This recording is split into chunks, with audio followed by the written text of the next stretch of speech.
ヒラクグローバルプログラムマネージャートニー・ジャー様よりご説明いただきます。トニー様、よろしくお願いいたします。Okay, hi everyone. Thank you so much for having me today. So my name is Tony. I'll be giving this presentation in English, and I'm the program manager of HIRAKU-Global. And of course, the HIRAKU-Global office, we're based at Hiroshima University, but I want everyone here and everyone joining in online to think of HIRAKU-Global not just as a Hiroshima University project, but a project of all of the national universities that are in the program within Chugoku Shikoku. And I'll explain a little about our program and what types of things that we help support the researchers within the program. Very briefly about me, it's my first time here. I joined as program manager last summer, and so I'm very happy to be able to hear from all of the different program managers and program members from all different fields, and hopefully we'll be able to learn and grow our program and help each other grow our respective programs going forward as well. So the first thing I want everyone to think about, throughout this presentation, but also all of the other presentations today, is, what makes a good researcher? It's a very, complicated question and may mean different things to different people. So please think about that while we go forward. Very briefly, HIRAKU-Global stands for the Home for Innovative Researchers and Academic Knowledge Users Driving Global Impact. And what we want to do is we actually want to drive world-class research development through regional collaboration. And I mentioned very earlier that we are a program based in the Chugoku Shikoku area of Japan. I think most or almost all of you here really understand where this is, but in case you're not so familiar, because it is a little bit far removed from Tokyo and the Kanto area. So the Chugoku region is in orange, and the Shikoku region is in violet, and there are 9 prefectures that make this region. Within HIRAKU-Global, we have 4 main member organizations: Hiroshima University, Yamaguchi University, Tokushima University, and Ehime University. And we have researchers from each of these universities. Every year, we have, just like some of the other programs here, we have new researchers join each cohort every year, and they come from all of these universities within the program. In the last couple of years, we also have incorporated a couple of collaborating institutions within the region, Shimane University and Naruto University of Education. And again, we are very happy to welcome other universities in the Chugoku Shikoku region to join our effort. And based on this, again, we really want HIRAKU-Global to be a representative of universities within the region, not just Hiroshima University. And again, as everyone knows, we're part of the Researcher Plus Consortium, and we're the westernmost program. I think we're very proud of that designation as well. Some of the goals of our program, I think very similar to many of the other programs, is actually we want to support researchers to be able to develop into the best type of researcher they can be, specifically early career tenure track researchers within the region. And we want these researchers to start new collaborations, develop their research networks with each other, within Japan, and especially internationally. Other things are there are many talented researchers. There are a lot of great research in our region, and we want the rest of Japan and the world to really know about this research and these researchers. So we want to support researchers, the research and researchers from Chugoku Shikoku, and help them to broadcast their selves and their research results to the world. And of course, we want to see the researchers in the program progress successfully in their careers.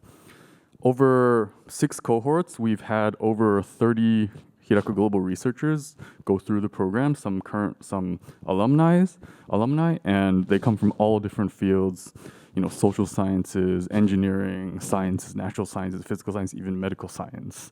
And we're really happy to work with any interested early career researcher from any field.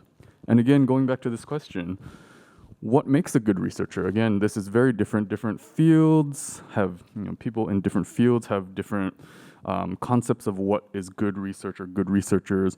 Even researchers within our program, they're all early career researchers, but early career researchers also are at slightly different career stages. And so this is really different. And the way that HIRAKU-Global has designed our support program really hopes to take into account the personal and the professional situation of each researcher specifically. So our program is a 5-year program, and so researchers receive startup support funding for research, startup, and travel. So for example, international collaboration for inviting researchers or to traveling abroad over the first 2 to 3 years. But through the whole 5-year program, we provide training, we provide workshops, we also provide mentorship and feedback. Feedback comes in the form of various different initiatives, for example, mentor comments, for example, evaluations from the program itself. And specifically, each researcher, because their situation is very different from each other, what they need is very different. And so we hope that the program is tailored towards the different needs of different researchers as much as possible. And of course, we hope that after the program, these researchers continue on to do great things in their respective fields.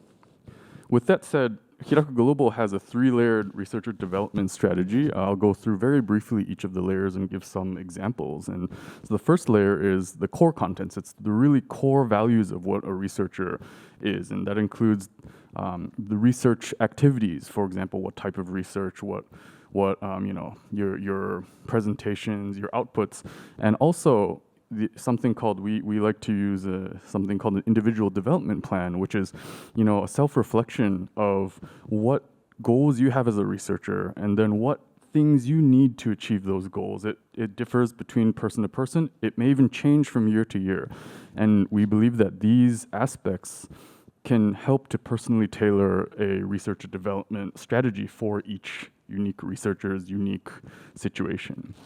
The basic contents are some of the basic support offerings that the program can give as a whole. For example, I'll give you some examples. So for example, startup research funding for international exchange, and also onboarding courses and mentorship. So over many years, of course, COVID was very chaotic over the first couple of years of the program, but since 2022, we've had the researchers go on many different collaborative trips or visits or to conferences around the world.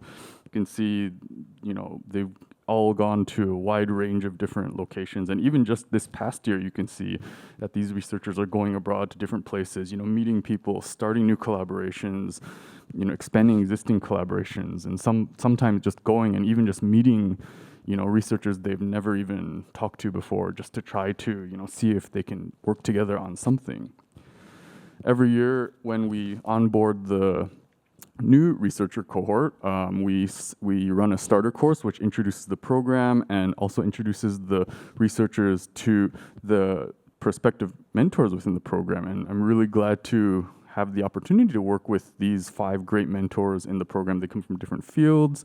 They're all very senior and have a lot of experience, and we hope that the researchers within the program are able to really discuss and reflect on their goals and careers and also needs as a researcher along with the mentors as well as the program itself.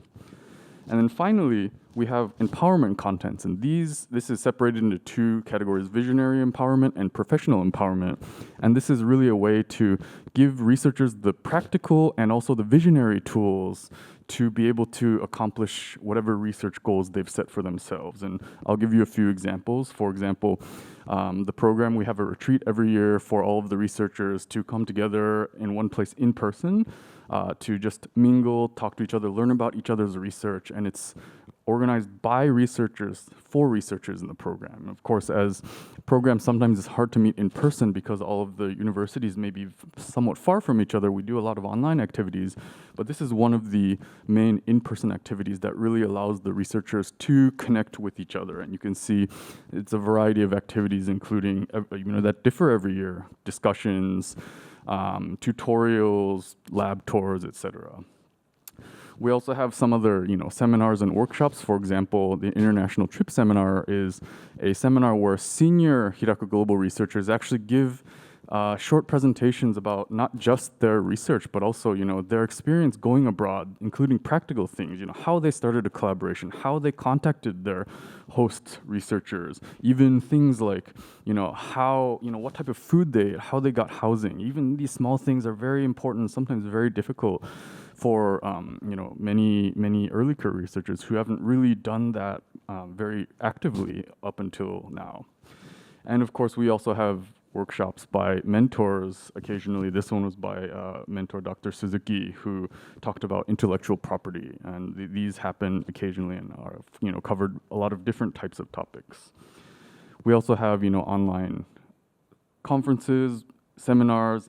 We had an international symposium earlier this year where we had some really nice speakers talk about both from within HIRAKU-Global and outside, as well as from both from Japan and outside. And they talked about their experience and ideas about researcher development. And we had our annual conference last week where the fourth cohort HIRAKU-Global researchers all gave short research updates about their goals in their remaining years as a researcher. So do these initiatives work? That's, I think, one thing that is really important to all of us here. And we've seen some noticeable effects. So of course, nearly all of the initiatives are run in English, and this gives exposure and practice for the researchers in the program to be able to communicate in English confidently, and this is important for international collaborations. English happens to be the de facto language of a lot of scientific activities around the world, and we hope to cultivate this experience in practice. We've seen many researchers in the program successfully be promoted and acquire tenure. And also, it's very clear, we have some preliminary data about this, but we have seen a very clear increase since joining the program for researchers who have increased their international collaborative activities, including organizing international symposia or workshops. And I also think that we can see recently, finally, that there are researchers who have really pushed forward their international collaborations. We've had a number of nice articles by researchers in the program who on all different topics, which are a result of their international collaborations that were cultivated during the program. We've had also these researchers be proactive in organizing workshops. And this is something I think is really interesting. We've also seen researchers be able to make connections with each other within the program, someone that maybe they didn't know before and their fields are related. And so we've seen, for example, collaborative work. One of these examples is from Dr. Daisuke Matsumoto, who will be a panelist in the second half of today's session. So we're really happy to see that these researchers in the program are actually talking to each other and trying to work together whenever possible. So again, do these initiatives work? We have to see research, how to measure this. It's a lifetime, it's a career-long, effort, and we hope that, at the end of each of these researchers' careers, we hope that they can look back and see this actually really was helpful and worked for them.